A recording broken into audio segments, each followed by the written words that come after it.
Now, I know this is going to trigger a lot of you BSV fanatics. The point of Bitcoin, the whole philosophy of Bitcoin, is that it runs trustless. So why are you trusting someone?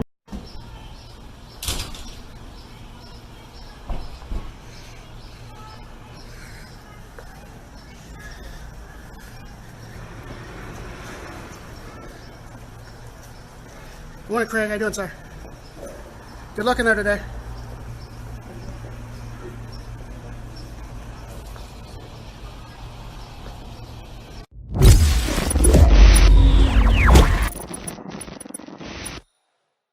Welcome back. And in this video, we're going to be doing, we're talking about something that seems to get people a little bit more triggered than normal. And that's BCASH, the whole BCASH ecosystem. And we're going to be covering a few points. I was going to do a video exposing the Ripple Riddler scammers, but I thought BCASH videos, they always seem to get more of a response, and people usually get quite passionate.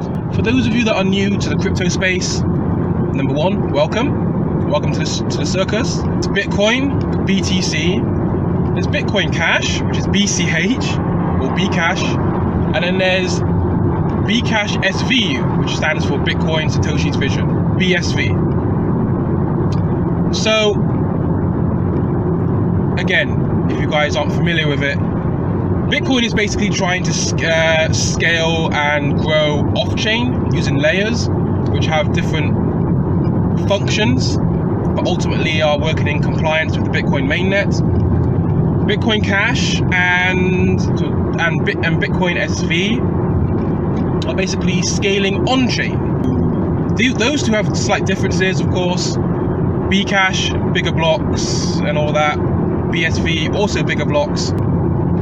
And they're also doing the simplified payment verification system, SPV. The Bitcoin white paper section 8, I think, references it and talks about it a little bit as well.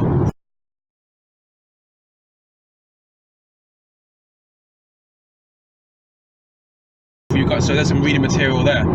So in this video, we're going to be talking about Craig and his court case, and the kind of have a little recap on the BCASH ecosystem since the civil war that happened about 8 months ago. And you can check those videos out. I've made a fresh BCASH playlist of all the BCASH videos that I've done, including the video with Rocky I done, where he says why BCASH is gonna fail. So what do I think of Bitcoin Cash, Bitcoin Cash SV, and the whole dynamic and the relationship with Bitcoin itself? So like I just said, Bitcoin's scaling off-chain, Lightning, Liquid, Rootstock, great. Tech-wise, I got no problem with any of them really. BCASH wants bigger blocks, scaling on-chain. Okay, cool. BSV, tech-wise, hey, I hope they succeed. Because if one scale it, because all solutions are being considered and are on the table and being developed. Let the best one win. Great. My problem is with the whole with the two BCASHs is that a small group of people seem to have total control and total influence. That's what the BCASH civil war showed us. It discredited Bitcoin Cash a lot. I'm not saying that in the Bitcoin space, BTC, that there aren't people with more influence than others. There are, but it's not as intense as it is with BCASH. The BCASH civil war was basically a group of like 4 or 5 people competing for power over an entire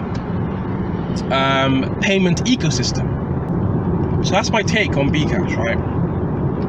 Percentage-wise, if we look at it from a trading point of view, I think BCASH has done very well. Bitcoin Cash ABC has done very well since the start of the year against the dollar. Okay, no investment advice. But the thing is, with Bitcoin SV, BCASH SV, a hell of a lot is riding on Craig being the real Satoshi. With Bitcoin and Bitcoin Cash, it doesn't really matter who Satoshi is. They're gonna run with or without Satoshi being around. Bitcoin SV is 100% dependent. 100% dependent on Craig's level of legitimacy, and Calvin to a certain extent as well, and Calvin's pockets. Now, this is a weakness with Bitcoin SV that I've noticed. Now, this takes me on to Craig, and I've done a video about Craig in the past. He was suing people who weren't calling him Satoshi and all kinds of things. Check out the video and article about that I've written on him. I know Bitcoin SV, because of Craig, was delisted from Binance, so that's left a nasty taste in people's mouths. So Craig has been basically going to court over 1.1 million Bitcoin that were mined back in the early days of Bitcoin, the claimant case. Okay.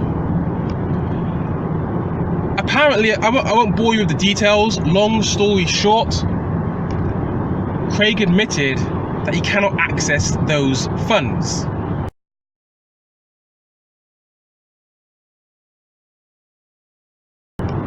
Because he needs, I think, 15 encrypted files to access that wallet. So it sounds like a kind of multi-sig wallet or something. And he won't, and because of certain agreements, he won't get that encrypted file that he needs to access the wallet until next year. Some kind of terms and conditions that were set up between him and claimant. Forget everything else.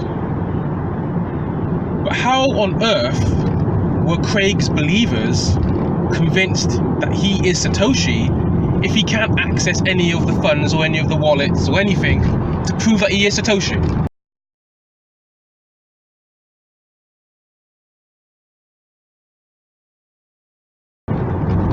This is where it doesn't make sense. And this is where BCASH SV is actually standing in a very dangerous predicament. Not tech-wise,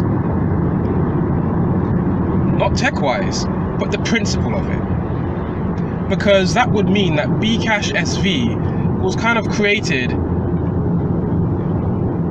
on the principle of a lie. So how legit is that? Now, I know this is going to trigger a lot of you BSV fanatics. There's a few of you out there, and look, you guys got to do your research. You guys got to start thinking for yourselves. The point of Bitcoin, the whole philosophy of Bitcoin, is that it runs trustless. So why are you trusting someone? Why are you pinning all your hopes in one person in a system that you claim is decentralized? This is what has discredited BCASH's argument against BTC, in my opinion. You guys are relying too much on these central figures, these central points of failures. Now you can try and analyze and study Satoshi all you want, but the single greatest thing he did for Bitcoin, or she or they did for Bitcoin, is leave the entire space altogether. That made Bitcoin so much stronger. But again, how did Craig convince, if Craig has admitted in court under oath that he cannot access those funds, how did he prove that wallet was his? How did he convince people? What did he do? Who got bribed? Who got scammed? Someone along this line, this whole long story, even if Craig is Satoshi, okay? I'm not saying he is, I'm not saying he isn't. Even if he is, someone is clearly chatting shit. Someone is scamming someone. It's as simple as that. There's this whole section, I remember some white paper back in 2008 had this section on how identity worked in Bitcoin. I remember reading it, probably when I wrote it.